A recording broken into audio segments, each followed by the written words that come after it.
اور لاکھوں کروڑوں درود جناب محمد رسول اللہ صلی اللہ علیہ وآلہ وسلم کی ذات پر کہ جن کی محنتوں اور جن کی کاوشوں کی وجہ سے آج آپ اور میں ایک اللہ کی عبادت کرنے والے.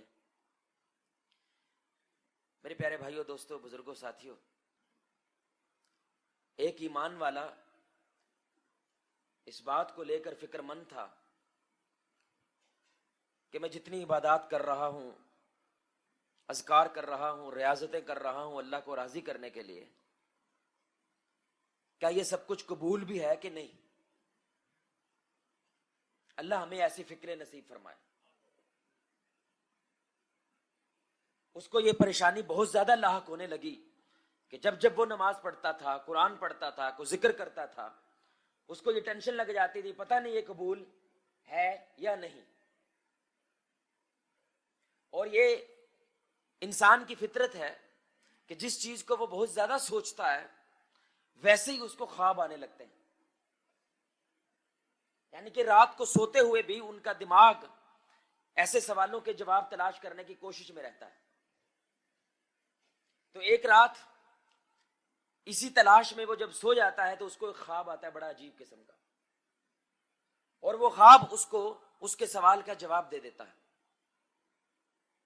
کہ وہ کیا دیکھتا ہے کہ جنت اور جہنم یہ دونوں اس کے سامنے ہیں، لیکن جو علم اس کے پاس جنت اور جہنم کا ہے، خواب میں جنت اور جہنم ویسی نظر نہیں آ رہی. کیا دیکھتا ہے کہ جنت میں بھی ایک گول میز لگا ہوا ہے اور جہنم میں بھی ایک گول میز لگا ہوا ہے، یعنی یہاں تک حالت برابر ہے. جنت کے اندر بھی لوگ اس گول میز کے ارد گرد کرسیاں ڈال کے بیٹھے ہوئے ہیں، اور جہنم میں بھی اس گول میز کے ارد گرد لوگ کرسیاں ڈال کے بیٹھے ہوئے ہیں، یہاں تک بھی برابر ہے.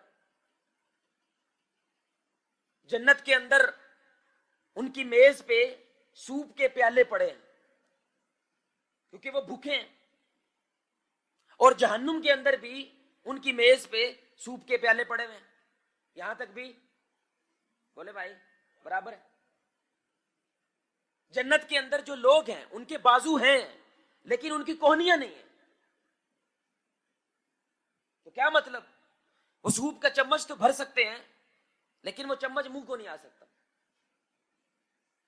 اور جہنم کے اندر بھی جو لوگ ہیں ان کے بھی بازو ہیں لیکن کوہنی ان کی بھی نہیں ہے، تو یہاں تک بھی برابر ہے. لیکن جو جہنم والے ہیں وہ پریشان ہیں، تکلیف میں ہیں، غصے میں ہیں، چڑچڑا پن کا شکار ہے. لیکن جنت والے وہ ہنس کھیل رہے ہیں، ہنسی مذاق کر رہے ہیں، خوش ہیں. یہ بڑا حیران ہوتا ہے کہ یہاں پہ معاملہ مختلف ہے. تو کیا دیکھتا ہے کہ جہنم والے غصے میں ہیں، چڑچڑے پن کا شکار ہیں کیونکہ وہ چمچ بھرتے ہیں، منہ کو نہیں آتی، کپڑوں پہ گر جاتا ہے، تو وہ اپنی بھوک نہیں مٹا پا رہے ہیں،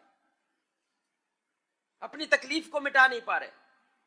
لیکن جو جنت والے ہیں وہ سوپ کا چمچ بھرتے ضرور ہیں لیکن اپنے لیے نہیں، ساتھ والے کے لیے، کیونکہ ساتھ والے کو ان کی بازو آرام سے پہنچ جاتی ہے.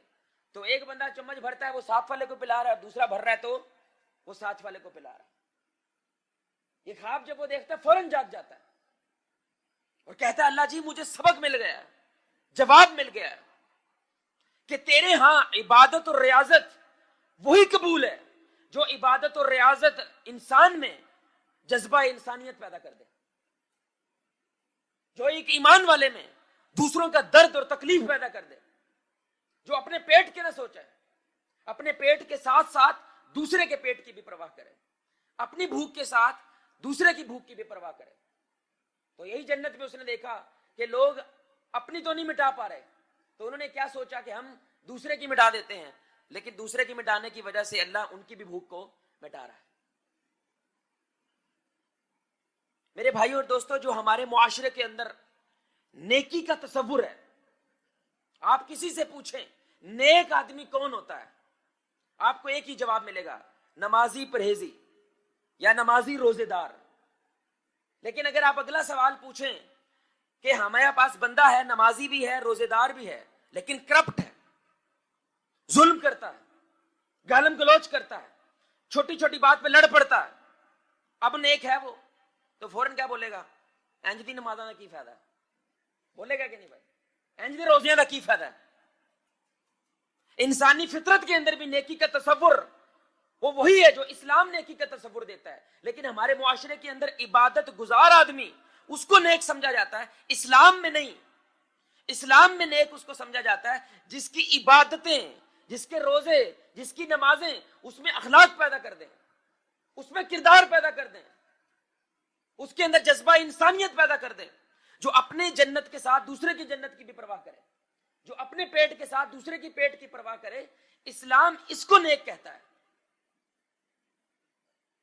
اس لیے جب بھی رسول اللہ صلی اللہ علیہ وسلم سے یہ بات پوچھی گئی ہے، یہ صحیح مسلم کی روایت ہے، آپ صلی اللہ علیہ وسلم سے پوچھا گیا یا رسول اللہ صلی اللہ علیہ وسلم نیکی کیا ہے، یعنی نیک آدمی کون ہے؟ تو آپ صلی اللہ علیہ وسلم نے یہی جواب دیا کہ نیکی اعلیٰ اخلاق و کردار کا نام ہے۔ یعنی یہاں پہ ہمارے نبی صلی اللہ علیہ وسلم نماز کی بھی بات کر سکتے تھے نا، روزے کی بھی بات کر سکتے تھے، لیکن اس کا یہ مطلب نہیں نماز اور روزے کی اہمیت نہیں ہے۔ اس کا مطلب یہ ہے کہ نماز اور روزہ انسان کو ایسا بنا دیتا ہے کہ اس کے اخلاق اور کردار آسمان سے باتیں کرتے ہیں، وہ دوسروں کی پرواہ کرنے والا ہوتا ہے۔ یہ نہیں کہ پیر پہ پیر آ جائے، اس کے منہ سے گالی نکل جائے، چھوٹی چھوٹی بات پہ رشتے توڑنے پہ آ جائے، تسی منو چھچڑے والا گوشت بھیج چھڑیا ہے، اسی تانوں پوٹھا والا گوشت بھیجیا سی، رشتہ ختم۔ ہم آپ کے گھر 1 کلو مٹھائی کا ڈبہ لے کے آئے تھے، آپ آدھا کلو کا لے کے آ گئے، رشتہ ختم۔ اور بندہ 5 وقت کا نمازی ہے ماشاءاللہ۔ بڑا بھائی چھوٹے بھائی سے رشتے کا مانگتا ہے کہ مجھے اپنی بہن کا رشتہ دے دے، یا اپنے بھائی کا رشتہ دے دے، یا اپنی بہن بیٹی کا رشتہ دے دے، وہ انکار کر دیتا ہے، رشتہ ختم۔ ہے 5 وقت کا نمازی، ہے روزے دار، لیکن چھوٹی چھوٹی بات پہ رشتے توڑ دیتا ہے۔ اخلاق کا یہ حساب ہے اس کا، کردار کا اس کا یہ حساب ہے۔ اللہ کی نظر میں یہ بندہ نیک نہیں ہے، یہ آپ کی نظر میں نیک ہے۔ اللہ کی نظر میں نیک وہ ہے جس کی عبادتیں اور ریاضتیں اس میں اعلیٰ اخلاق پیدا کر دیں۔ ایک دوسری جگہ پہ رسول اللہ سے پوچھا گیا صلی اللہ علیہ وآلہ وسلم کہ یا رسول اللہ جنت میں کثرت سے لے کے جانے والا عمل کیا ہے؟ جنت کی بات ہو رہی ہے نا بھائی، آپ نماز کیوں پڑھ رہے ہیں؟ آپ قرآن کیوں پڑھ رہے ہیں؟ آپ روزے کیوں رکھ رہے ہیں؟ عمرے حج کیوں کر رہے ہیں؟ جنت کے لیے کر رہے ہیں، اللہ کی رضا کے لیے کر رہے ہیں۔ یہ صحیح حدیث ہے۔ رسول اللہ صلی اللہ علیہ وسلم نے فرمایا کثرت سے جنت میں لے کے جانے والا عمل تقوی اللہ و حسن الخلق، اللہ کا خوف۔ کون سے والا خوف؟ جو اس کے اندر اخلاق پیدا کر دے، اعلیٰ اخلاق پیدا کر دے۔ اور یا رسول اللہ جہنم میں لے کے جانے والے اعمال کون سے ہیں؟ آپ صلی اللہ علیہ وسلم نے فرمایا الفم والفرج، کہ انسان کا منہ اور اس کی شرمگاہ سب سے زیادہ جہنم میں لے جانے کا سبب ہے۔ تو منہ سے کیا کرتا ہے انسان؟ گالی دیتا ہے، غیبت کرتا ہے، جھوٹ بولتا ہے، اپنے مسلمان بھائی کو تکلیف دیتا ہے۔ یہ اس طرح کی بات کی بنیاد پہ زیادہ تر لوگ جہنم میں جانے والے ہیں۔ پھر ایک اور جگہ پہ آپ صلی اللہ علیہ وسلم نے فرمایا، یہ دیکھیں ایمان اس کی دار و مدار ہی کے اوپر آپ کو جنت اور جہنم کا فیصلہ ہونا ہے۔ اور یہ ہمارے نبی صلی اللہ علیہ وسلم نے فرمایا اکمل المؤمنین ایمانا احسنهم خلقا، کہ ایمان میں کامل آدمی کون ہے؟ جو نماز والا ہے، جو روزے والا ہے، جو زکوٰۃ والا ہے، جو حج والا ہے؟ نہیں، ایمان میں کامل آدمی، چوٹی پہ پہنچ گیا یہ بندہ جس کے اخلاق سب سے بہترین ہے۔ اور جب صحابہ کا وصف بیان کیا گیا، یعنی کہ صحابہ جن کے بارے میں اللہ تعالیٰ نے دنیا میں کہہ دیا رضی اللہ عنہم ورضوا عنہ، یہ اللہ سے راضی، اللہ کیوں ایسا ہے؟ اشداء والکفار رحماء بینہم، یہ کافروں کے لیے، جو حربی کافر ہوتا ہے، جنگ کرنے والا کافر، ہر کافر کے لیے نہیں بھائی، جو جنگ کرنے والا کافر ہے اس کے لیے بڑے سخت ہیں، لیکن آپس میں بڑے نرم ہیں، آپس میں ایک دوسرے پہ رحم کرنے والے ہیں، آپس میں ایک دوسرے سے محبت کرنے والے ہیں، آپس میں ایک دوسرے کے ساتھ تعاون کرنے والے ہیں۔ یہ اللہ تعالیٰ نے ان کا وصف بیان کیا ہے۔ صحابہ کی چوٹی کیوں ہے؟ ان کا کمال کیا ہے؟ وہ ایک دوسرے کے ساتھ محبت ہے، وہ ایک دوسرے کے ساتھ کردار ہے۔ آپ میرے بھائی ایک چھوٹا سا سروے کریں ہمارے معاشرے میں اور یہ سوال پوچھیں کہ سعودی گورنمنٹ کی طرف سے، محمد بن سلمان کی طرف سے آپ کے لیے ایک پیکج آیا ہے، اور پیکج یہ ہے کہ ماشاءاللہ رسول اللہ صلی اللہ علیہ وسلم کا جو ریاض الجنہ ہے وہاں پہ آپ 1 مہینے کا اعتکاف کریں گے۔ کتنا؟ 1 مہینے کا اعتکاف، اور سارا خرچہ کون پکڑے گا؟ حکومت پکڑے گی، اور وہ جگہ صرف آپ کے لیے مختص ہے، کوئی نہیں آئے گا وہاں پہ، صرف آپ اللہ کی عبادت کریں گے، اعتکاف میں رہیں گے مسجد نبوی کے اندر، جہاں پہ ایک نماز بھی 1000 نمازوں سے افضل ہے، وہاں پہ آپ اعتکاف کریں گے۔ لیکن ہاں ایک دوسرا مسئلہ کیا ہے کہ علاقے کے اندر گٹر کھلا ہوا ہے، اس کی وجہ سے بیماریاں پھیلی ہوئی ہیں، تو دوسرا آپ کے پاس آپشن کیا ہے؟ آپ اس علاقے میں جائیں اور گٹر صاف کروا دیں یا ان لوگوں کی مدد کر دیں۔ آپ ایمان سے بتائیں لوگ کس کا انتخاب کریں گے؟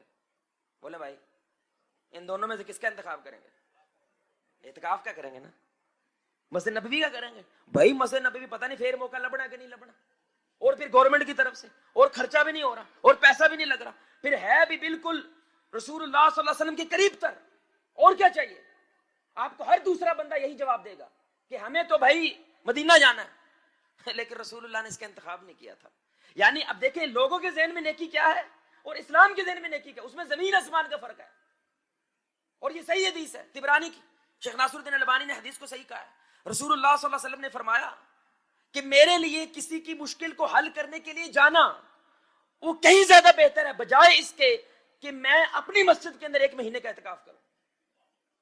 یہ چھوٹی بات ہے. اپنی مسجد میں، رسول اللہ کی مسجد میں، ہمارے نبی کہہ رہے ہیں ان سے زیادہ تقوی ہے آپ کا، ان سے زیادہ کیا ہم نیکی کو سمجھتے ہیں؟ اپنی مسجد میں. یہ چھوٹی بات ہے، لیکن ایک بابے کی جا کے مدد کرنا، کسی انسان کی جا کے مدد کرنا، یہ بڑا عمل ہے. اس لیے میرے بھائی کسی بھی قسم کی نفلی عبادت، فرضی عبادت روزانہ کی بنیاد پہ ہے کیا؟ 17 رکعت ہے بھائی، یہی ہے نا بھائی. عمل کی بنیاد پہ فرض نماز صرف 17 رکعت ہے، باقی کیا ہے؟ سنت ہے، نوافل ہے، جتنے پڑھو جتنا گڑ ڈالو اتنا میٹھا ہے. لیکن اس 17 رکعت تو وہ تو فرض ہے، یعنی کہ جب وہ پڑھ رہے ہیں تو ہم کسی کی سن سکتے ہیں؟ نہیں سن سکتے، کیونکہ وہ اللہ کا حق ہے. لیکن اس کے بعد جو بھی آپ نفلی عمل کر رہے ہیں، وہ ذکر ہے، وہ قرآن ہے، وہ کچھ بھی ہے، آپ کے پاس 2 آپشن ہے، یا تو کسی کی مدد کر دو یا یہ نفل کام کر لو. میرے نبی نے اور صحابہ نے ہمیشہ نفل کو پیچھے چھوڑا ہے اور انسان کو آگے رکھا ہے، ہمیشہ. رسول اللہ صلی اللہ علیہ وسلم کو یقین کریں مسجد نبوی میں آ کر لونڈیاں بلا کے لے جاتی تھی، لونڈیاں جن کی کوئی اوقات نہیں ہوتی تھی. یا محمد ہمیں آپ سے کچھ کام ہے، باہر آئیے. رسول اللہ باہر جا کے ان کی مدد کر دیتے تھے، حالانکہ میٹنگ میں مصروف ہیں، کام کر رہے ہیں. آپ اندازہ لگائیں ان کی مصروفیت کا کہ پوری امت کا بوجھ ان کے کندھوں پہ ہے. تو ساڈے کو ٹائم نہیں، ہم کہتے ہیں ہمارے پاس ٹائم نہیں ہے. کیا ان کی بیویاں نہیں ہیں، ان کی اولاد نہیں ہے، ان کے ساتھ پیٹ نہیں لگا، وہ کھانا نہیں کھاتے تھے، سب کچھ کرتے تھے بھائی، لیکن اس کے باوجود کبھی بھوکے نہیں ہوئے. 3 مہینے ان کے گھر کے اندر چولہا نہیں جلا، لیکن اللہ معاف کرے کبھی بھوک نہیں پڑی. وجہ کیونکہ میرے بھائی خوشیوں کا راز یہ ہے کہ جو دوسروں کے لیے جیتا ہے اللہ اس کو تو پکا پالتا ہے، اس کو لازم نوازتا ہے. اس لیے کسی بھی معاشرے کی بنیاد علماء کہتے ہیں یہ آیت ہے وَتَعَاوَنُوا عَلَى الْبِرِّ وَالتَّقْوَى، کہ نیکی اور خیر کے کام میں ایک دوسرے کے ساتھ کیا کرو؟ تعاون کرو. وہ کون کر رہا ہے یہ فرق نہیں پڑتا، اگر وہ نیکی قرآن و سنت سے ثابت ہے مدد کریں، اس کے ساتھ دیں اس کا.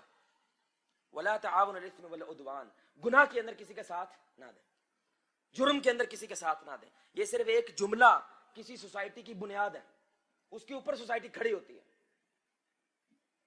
لیکن ہمارے معاشرے میں جو نیکی کا تصور ہے وہ قرآن و سنت کے نیکی کے تصور سے بالکل مختلف ہے، بالکل الگ ہے. اللہ کی نظر میں نیکی کچھ اور ہے، ہماری نظر میں نیکی کچھ اور ہے. وہ ایک سلف تھے نا، کاروبار کے لیے نکلے، بڑی سننے کی بات ہے، بزنس کے لیے نکلے، پیسے کے لیے نکلے. تو راستے میں انہوں نے دیکھا کہ ایک کتا وہ بالکل نڈھال، اس کی ٹانگ ٹوٹی ہوئی درخت کے نیچے پڑا ہوا ہے. اللہ کے بیشی میں معاف فرمائے ابن ابراہیم تھے یا مجھے نام نہیں یاد رہا، لیکن یہ صحیح واقعہ. تو وہ نا دور بیٹھ کے دیکھنے لگے، میں دیکھوں گا اللہ اس کتے کو کیسے پالتا ہے، میں دیکھنا چاہتا ہوں. یہ پڑا ہے، آس پاس کوئی نہیں ہے، ٹانگ ٹوٹی ہوئی ہے اس کی، یہ اٹھ نہیں سکتا اور پیسہ بھی ہے، میں دیکھنا چاہتا ہوں اللہ کتے کو کیسے پالتا ہے. ایک دوسرا کتا آتا ہے،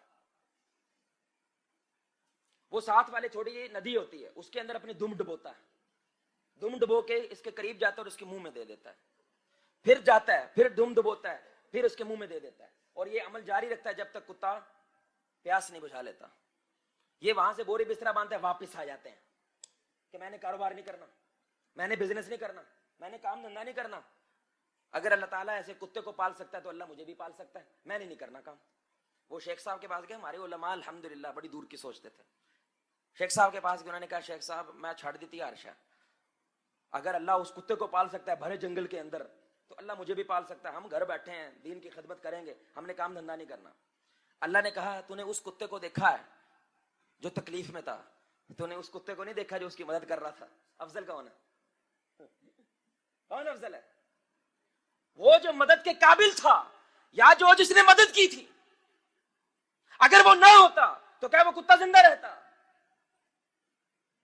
تو یہ بات سن کے وہ دوبارہ کاروبار کی طرف نکلے کہ ہم نے کام بھی کرنا ہے, دنیا کا بھی حسن حاصل کرنا ہے اور آخرت کا بھی حسن حاصل کرنا ہے. اس لیے میرے بھائی آپ کے اندر جذبہ انسانیت ہے. نمازوں کے بعد, روزوں کے بعد مبارک ہو, یہ وہ عبادت ہے, ریاضت ہے جو اللہ کو مقبول ہے.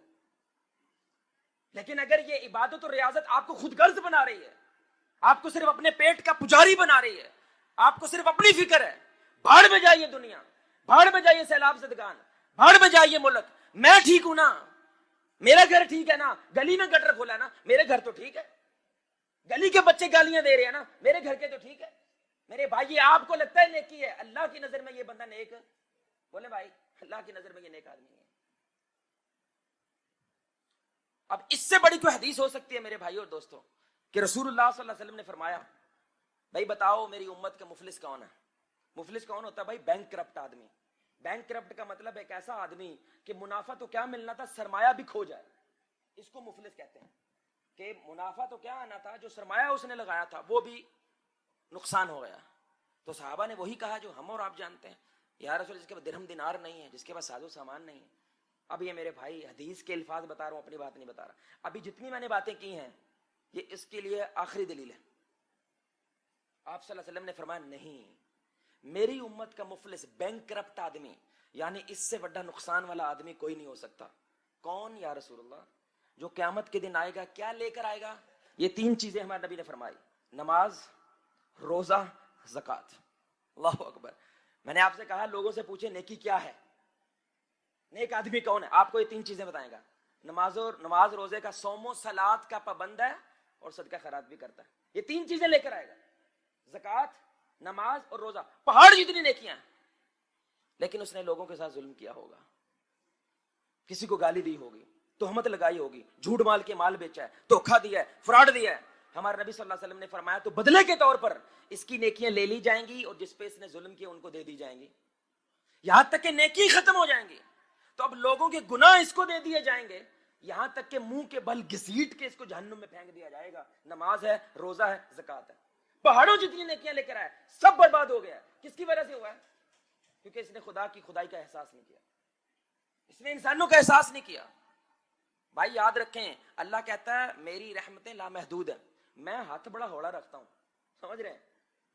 میں تو جسم کا دھندا کرنے والی عورت کو کتے کو پانی پلاتی ہے معاف کر دیتا ہوں, میں بڑا ہاتھ نرم رکھتا ہوں, میں معاف کرنے والا ہوں. لیکن بندہ تو ایسا نہیں ہے نا, کیا خیال ہے؟ بندہ تو محدود ہے, اس کا تو سینہ بھی محدود, اس کی رحمتیں بھی محدود, محبتیں بھی محدود ہے. یہ اگر تجھے معاف نہیں کرے گا تو میں نہیں کر سکتا. میں تجھے معاف نہیں کروں گا جب تک میرا بندہ تجھے معاف نہیں کرے گا. کتنی بڑی بات ہے. اس لیے اکثر چیزیں اللہ تعالیٰ نے اور رسول اللہ نے بندوں سے جوڑی ہوئی ہیں. بندوں پہ رحم کر تو بولے بھائی اللہ تم پہ رحم کرے. بندوں کی مشکل حل کر تو اللہ مشکل حل کرے گا. بندوں کو معاف کر تو اللہ تجھے معاف کرے گا. ہر چیز بندوں سے جوڑی ہوئی ہے. کیونکہ یہ جو مساجد ہوتی ہیں نا, عبادت گاہیں ہوتی ہیں, یہ سمجھے فیکٹری ہیں. آپ ان کے اندر گھستے ہیں, نماز پڑھتے ہیں, روزہ رکھتے ہیں, جو تھوڑا بہت آپ کے اوپر کام کرتی ہے عبادتیں, باہر نکلتے ہیں, اب پتہ چلے گا نماز کا اثر کیا ہے, تیرے پہ روزے نے کیا رنگ چڑھایا, یہ اب باہر جا کے پتہ چلتا ہے, اندر نہیں. اندر گنڈا بدماش بھی آئے گا نا, ماشاءاللہ ماشاءاللہ کرے گا, سبحان اللہ کہہ کے ملے گا آپ کو. پتہ تو بھائی مسجد سے باہر جا کے چلتا ہے کہ اس نماز نے تیرے پہ رنگ کیا چڑھایا ہے, اس اعتکاف نے رنگ کیا چڑھایا ہے, اس روزے نے رنگ کیا چڑھایا ہے. یہ مسجد سے باہر جا کے پتہ چلتا ہے. اور آپ دیکھیں کہ ہر انسان کی خواہش ہے اس کے مرنے کے بعد اس کو یاد رکھا جائے. یہ تاج محل کیا ہے, یہ شاہی قلعہ کیا ہے, یہ بادشاہی مسجدیں کیا ہیں, یہ جو بڑے بڑے بادشاہ گزرے ہیں کسی بھی مسلک کے, کسی بھی مذہب کے, انہوں نے کیا کری ہیں, بڑی بڑی عمارتیں بناتے تھے. کیوں؟ ہمارے جاننے کے بعد لوگ جب عمارت دیکھیں گے تو شاہ جہاں کو یاد کریں گے, اکبر کو یاد کریں گے, جہانگیر کو یاد کریں گے, مجھے یاد کریں گے, سیٹھ کو یاد کریں گے. بڑی بڑی کوٹھیاں بنانے کی بنیاد کہ ہمارے جاننے کے بعد اس کی بنیاد پہ ہمیں بولے بھائی یاد رکھا جائے. رکھتا کوئی نہیں, وہ بکری گل ہے, رکھتا کوئی نہیں. لیکن اسلام نے اس کا ایک حل دیا ہے. تم چاہتے ہو کہ تمہیں یاد رکھا جائے, اس کا ایک سولوشن ہے. وہ کیا ہے؟ صدقہ جاریہ. صدقہ جاریہ کیا ہے بھائی؟ بولے صدقہ جاریہ کیا ہے؟ آپ کے جانے کے بعد آپ کا کوئی عمل دنیا میں رہ گیا لیکن تو چلا گیا ہے. سبحان اللہ. بندہ چلا گیا ہے لیکن بندہ ابھی زندہ ہے اس کے عمل کی وجہ سے, اس کے صدقہ جاریہ کی وجہ سے. اس کی بنیاد بھی تو لوگ یاد رکھ سکتے ہیں کہ نہیں رکھ سکتے, لیکن وہ جو یاد رکھ رہے ہیں اس کی بنیاد کیا ہے؟ وہ انسانیت سے محبت ہے. وہ کسی نہ کسی کے لیے تم نے کنواں کھدوایا ہے, کوئی پنکھا لگوایا ہے, کوئی انسانیت کی خدمت کی ہے. اس کی وجہ سے اللہ کہتا ہے ہر شے کلوز ہو جاتی ہے سوائے صدقہ جاریہ کے. وہ جاری رہتا ہے, وہ سوچ لگا کے تو چلا گیا, وہ نیکی تجھے پہنچتی رہتی ہے. وجہ کیونکہ تو نے مرنے کے بعد بھی میری انسانیت کا سوچا ہے, لوگوں کا سوچا مرنے کے بعد بھی کہ یار میں کچھ ایسا چھوڑ جاؤں جس کی وجہ سے لوگوں کی خدمت ہوتی رہے, لوگوں کے لیے احساس ہوتا رہے. اس لیے میرے بھائیوں اور دوستوں, اپنے نیکی کے تصور کو بدلیں اور وہ والا تصور پیدا کریں جو قرآن و سنت آپ میں پیدا کرنا چاہتا ہے. وہ تصور یہی ہے کہ آپ کی نماز, آپ کی روزہ, یہ اس لیے آپ کے اندر موجود ہیں جو آپ میں للہیت پیدا کریں, صبر پیدا کریں, برداشت پیدا کریں. پھر اس کا استعمال کرتے ہوئے آپ پبلک میں جا کے کام کرنے قابل ہو جاتے ہیں. جب پھر آپ کے حوصلے جواب دینے لگتے ہیں, پھر اگلی نماز کا وقت آ جاتا ہے, پھر آپ آتے ہیں, نماز پڑھتے ہیں, انرجی چارج کرتے ہیں, پھر پبلک میں چلے جاتے ہیں. پھر آپ آتے ہیں, پھر انرجی چارج کرتے ہیں, پھر پبلک میں چلے جاتے ہیں. اللہ سے دعا ہے کہ اللہ تعالیٰ اس نیکی کے تصور کو اختیار کرنے کی توفیق عطا فرمائے. سبحانک اللہم وبحمدک اشہد ان لا الہ الا انت استغفرک. ان الحمد للہ والصلاة والسلام علی رسول اللہ وعلی آلہ واصحابہ وآل بیتہ اجمعین. اما بعد, میرے پیارے بھائیو اور دوستو, جیسا کہ آپ جانتے ہیں آپ کی مسجد کے اندر الحمدللہ سیلاب زدگان کے حوالے سے الحمدللہ ایک قافلہ جو آج انشاءاللہ رات کو یہاں سے روانہ ہونے والا ہے, تقریباً 25 لوگوں کا یہ قافلہ ہے.